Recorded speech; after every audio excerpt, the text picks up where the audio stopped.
Ciao a tutti, questa è la spiegazione della Dock Charge di Lego. L'altra volta avevamo fatto la spiegazione dell'autogru più grande della gamma Lego Technic. Se non l'avete visto andate a recuperarlo. Questo c'è degli optional, mi sa che si può mettere, ma non sono sicuro. Però è uguale alla Dock Charge vera. Come vedete, qua c'è il motore a 8 cilindri con le 3 valvole che vanno in su e il cofano si può aprire.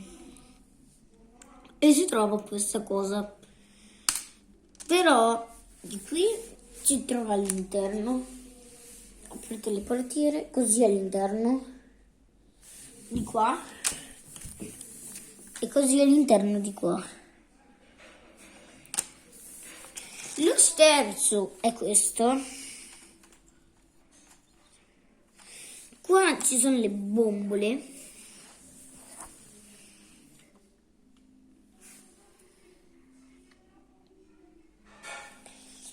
E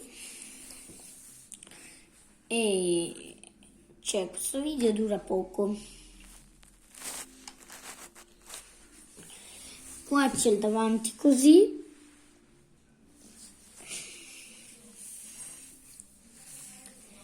E qua ci sono le luci posteriori. E diciamo che in 2 giorni si finisce. Se volete vi faccio vedere anche tutto il pacco di istruzioni che ci abbiamo. Tutte queste. Questa è l'istruzione della Dock. Ed è alto così. Come vedete si parte, si inizia c'ha 4 contenitori, come vedete, e poi c'è, per l'altra volta non vi avevo fatto vedere i due libri della cosa della Lego Technic, dell'autogru più grande della gamma Lego Technic. E beh, sono alti così. Ben 2.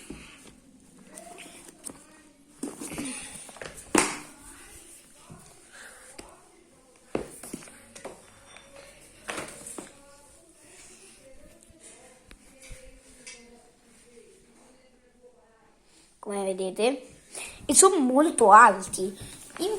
Vedete?